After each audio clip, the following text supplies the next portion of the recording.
Hi, today we're going to be making a flower. This could be applied to many flowers. I know that not all flowers have the same formation of petals. I'm going to be targeting a water lily, and that's going to save me from making all the stem parts. I really want to just focus on making the petal part of the flower. So that's a good one. This will work for like a rose or a tulip, all these kind of ones that have the layered offset petals.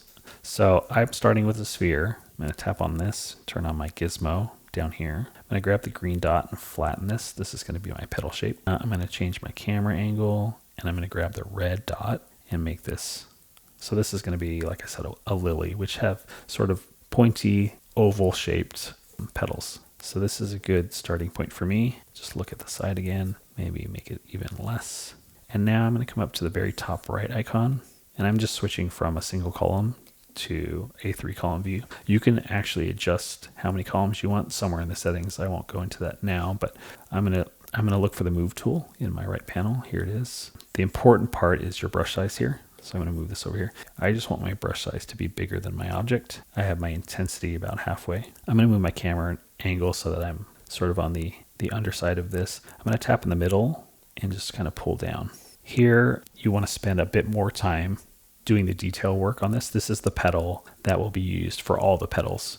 That's not to say that you can't come back and edit the individual petals when you're done to give them uniqueness so that they don't feel like, like they are using repeaters. But take some time to make this feel as natural as you can. Save yourself the work of going back and, having to do repetitive things to every petal. So what I'm looking for is that concave shape that happens on the interior of the petal, and I'm just looking for some general organic movement to this. So here's why I'm pulling down to give it that curvature. So I think that looks good. I'm also need to decide which part of my petal, which end is going to be connected to the flower and which one is like the tip of the. So I think I'm going to come up to my camera view, tap and hold. I know that my top is upside down. That's okay. I'm going to reduce the brush size, and I'm just going to pull because I want the part that's connected to the flower to be the thinnest. And I'm going to even push this in a little bit. That's the most narrow, the thing that's connecting to the flower. Lilies also, water lilies, are sort of pointed on the top end. So I'm just going to do that. I think that looks good to me. I'm going to unlock my camera now and just look at it from the side. So this is great. I'm going to also tap on the top one more time. I'm going to tap my gizmo. That'll give me access to pivot. Tap on pivot, and hopefully you can see this. It's very faint, but I'm going to grab my blue arrow, and I'm going to move my crosshair right to the base of my petal, and then I'm going to come back over to pivot and turn it off. Okay. And now we want to make the one layer of petals at the bottom. So I'm going to come up to my scene menu, tap on that, hit add, come to repeaters, and hit radial. So our count for radial Y, which happens to be the right radial, because if you were to tap on any of the other radials, you can tell that they are not what we want. So here you can just tap and drag, or you can tap and type it in, but I'm going to tap and drag to, I'll give it like 9. I like an odd number when it comes to organic things. Here we can decide whether or not our flower is too bunched up or not. What you'll need to do, and what I should have done ahead of this, is come up to my scene menu. Let's select the sphere and tap on the 3 dots.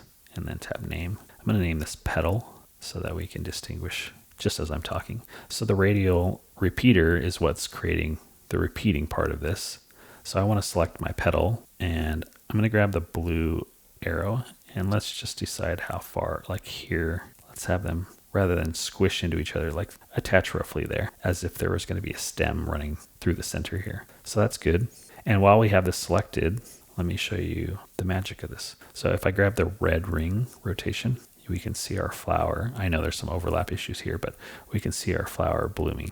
So this should already give you the indication of how we're gonna build this. So we have our first layer of petals, and now we need to increase that upward. So what I'm gonna do is come up to my scene menu. I'm gonna select the red text because I want the entire ring to be repeated. I'm gonna hit add. I'm going to come down to repeaters. This time I'm going to choose curve. So here I have a path now, and I have another repeater, another ring of petals at the top. You can see that our count is set to 2 up here. I'm going to turn it up to, let's do 7. We'll want to move all these down into like a stack of pancakes in a second here.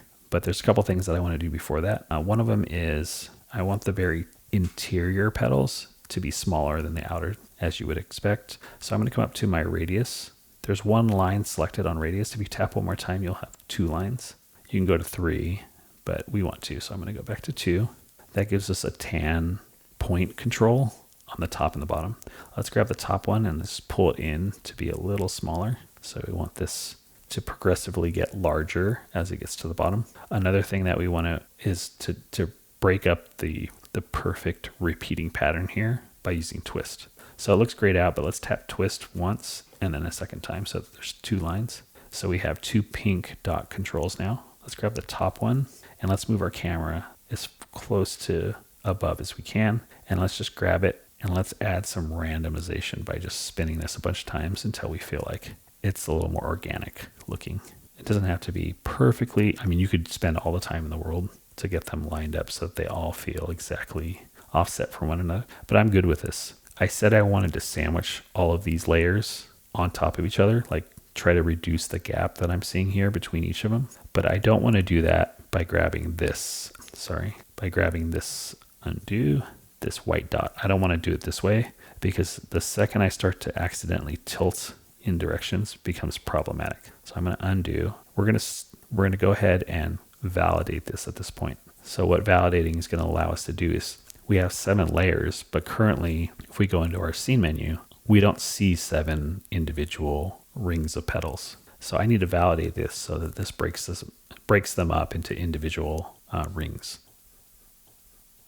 So we're going to hit validate. You'll be presented with 3 options. You can do join children. If you chose join children, all the petals would merge into a single object. They would be merged. Keep instance means that they're going to separate all the petals, but they're linked. So if I edit a petal, it'll be reflected on all the petals. It's like all the edits I make will be distributed to all of them, like clones. And then uninstance would be that I break all the petals apart and there's no links between them.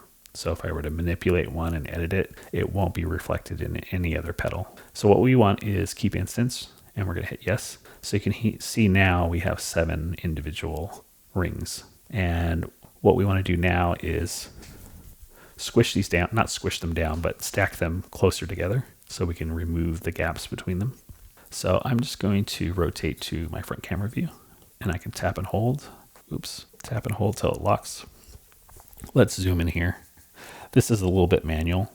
So I'm going to open and I'm going to close so that we just have only the red repeater text showing. And the bottom one we don't need to touch. And I'm going to reorder these so that they're okay. So this one is the next in the line. And these are sort of all out of order, aren't they? Third in line. I don't know. So I think these 2 are the only ones out of order. Okay. I just reordered them so that they made a little more organized, made more sense. Okay, so I'm going to tap this one and I'm going to pull this down. And all I'm doing is just sandwiching these. Yeah, okay. And then next one, grab the green arrow. And all we're doing is stacking these. And right after this will be the magic. Okay, great. I'm going to unlock my camera now. And now all we have to do is tap on a petal and rotate it. So I'm going to tap on the top layer, petal, grab the red rotation ring, and I'm going to pull this up so that it's just like that. And then I'm going to tap on the next one, same red rotation ring, and bring it up. And you might want to start looking at the side. And if it starts to feel too tall, don't worry, we can grab each of these stacks and make our pancake stack even tighter. But right now we're just going to play with the red rotation ring on each one of these to give it that layered flower. Again, red rotation ring. I'm just tapping these one at a time, each layer getting its own. So there we have kind of a cool, I think I want them all turned up. It feels too like a pineapple right now. I'm going to rotate these up. I'm always using the red rotation ring no matter what. I'm going to have these tighter, because that was not feeling, oops, that wasn't feeling right to me. Red rotation ring. Okay, now I'm going to start to fan them out more. And the last one, get a a check from the side. That's feeling cool. Okay, so now I can come back up to each of these and decide, so if you want to rotate them, green ring. And if you want to look at the top, you can take the time to offset them. You could even scale them. I want to bring these down, rest them more on top of each other. And as I do that, this is why I'm putting them in the right order, has paid dividends right now. I'm just going to make sure that they're sort of offset as I move them down. So I think it's too tall. So that's why I'm starting to move the stack slower. I'm going through each one and tapping on each layer. I'm also doing the green ring rotation just to make sure I'm offsetting them. I'm going to move this in place. That's feeling a lot better to me already. And if you're wondering what I'm doing to offset, I'm putting them not in line, but just in the middle of the last one, and then I'm moving them down and stacking them. That's it. So we got two more. Green rotation ring, roughly there, bring it down, then I'll be able to rotate it even more. Change your camera angle just to get a better look at that. There is something that happened with, that's fine, I think. Okay, last one, grab the top one, and let's just pull that down inside just to see what that looks like. Look at the rotation. There we go. Okay, let's look at it from the side. Yeah, that looks like a water lily to me. In the middle of the water lily are those like yellow stamen. If you have a white water lily, there's a bunch of different colors. I may not make those. The most important part of doing this for you guys was getting the petals in here. One cool part that I want to do now is color it, because we kept instances instead of using uninstance. We kept instances. So let's tap on a petal. Let's hit solo down here, and let's come over to our right tool panel, pick paint. Let's pick a color. I'm going to go with this for right now. And I'm just going to start painting. I'm going to paint about half of it. Let's go back to that pink color we had just a second ago. I'm going to paint the other half pink. And then let's come up to a smudge. Tap smudge. I'm going to make my brush pretty large. I'm going to take my intensity, move that down. I was at roughly 20. Oops. And now I'm just tapping on where the blue and pink sort of meet, and I'm just rubbing it with my pencil, just rubbing back and forth. And let's go down and turn off solo, and look at that. Pretty cool. So you can just keep manipulating that. I want to show you what else will happen if you manipulate something. If you were to take, again, the move tool, let's say, and you can turn off solo and do this live. If I manipulate, let's try the crease.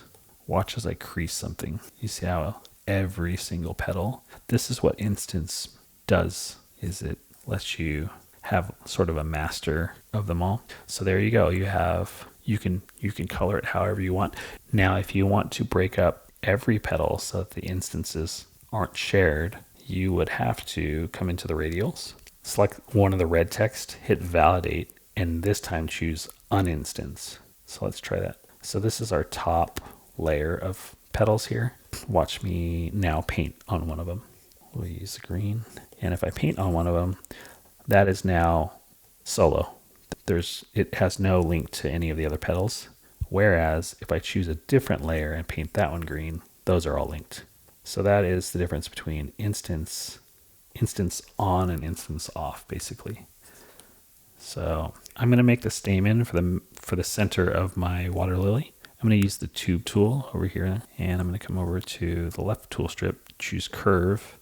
What I did is I turned my camera to the left camera view. You can just tap left up here, and I'm moving it to the side because I don't want to draw it directly inside of I'm going to just draw it over here. So I'm going to just draw up and give it a little curve. Maybe I'm going to change all this after I'm done anyways. So what I'm going to do is take the tan control, make this pretty thin, and I'm going to add maybe 2 extra points here at the very top. And what we can do is come up to radius, tap it 2 more times so that there's 3 lines. And at the very top of the stamen, it's got like a bulb shape at the very top. So I'm going to shrink this down, move this here, create like a bulb at the end here, and maybe add some movement to this shape just as it goes up. Okay, something like that's fine. maybe curve it in. I'm trying to imagine when there's a bunch of them together, something like this. Okay, so we have that. I'm going to come up to my scene menu. Okay, we have that. I'm going to pull it to the top for no reason at all. I'm going to hit add, come down to repeaters, hit radial repeater, and remember that our radial point is way over here. So what I'm going to do is, while my radial is selected, I'm going to tap the gizmo. I'm going to move this over here. I'm going to tap with my pencil right on one of these. I'm going to make sure that I tap gizmo on and off so I can see that. Now, one problem I'm having is if I were to drag my blue arrow, it would be moving downward like this. I don't want that.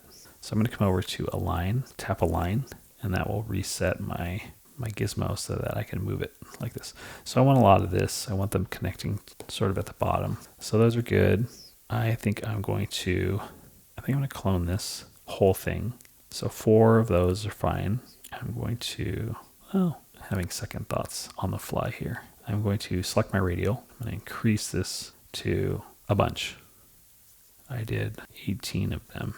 Okay, I'm going to also now validate this. I have selected the red text. I'm going to hit validate. I'm going to uninstance this time and hit yes. These are all now individual things. If I tap on one of them, turn off my gizmo, I have access to the path, and I may want to bend these just in, they're snapping because snaps on, turn snap off, and I'm bending these like this. I may tape my gizmo, move this one up a bit, rotate it a bit, tilt it a bit, just to get some, I don't like the shape of this now. Move this a little straighter. And I'm just going to do that for a few of them. I won't have to do them all. You could even come into this menu and just tap, check mark a couple at random, and take the green dot, shrink them down or stretch them up just to give them some variation. Maybe even rotate them slightly. Tap on this one. Let's just at random select a couple more. Do a similar thing to create some variation. And then I'm selecting an individual one now, rotating it separately just to get, I also tapped my wireframe on accident. So I'm just selecting them and adding some randomness. Oop, totally dropped my pencil there. Okay, tedious work here. Sorry, I'll try to speed this up. Let's say that's good. I can go down here to my select tool, select just literally, okay, we'll do it this way. We're gonna come up to our scene menu. I'm gonna check mark all of these, and did that not work?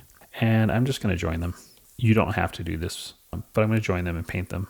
So join, now it's a single object here.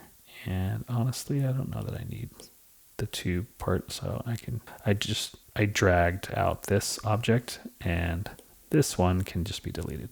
Okay, so here, let's go for a bright yellow. Something like that's fine. Paint. Okay, and it's kind of a skewing green here. I don't know why that is.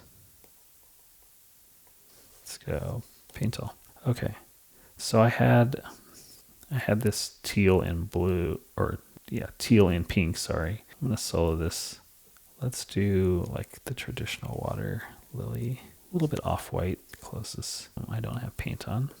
Paint it all. I could do a little, I don't know that this is actually how it would work. I'm gonna just put the paint just the very tip here. Go to my smudge, smudge it, smudge it, smudge it, smudge it. Get a nice soft gradient.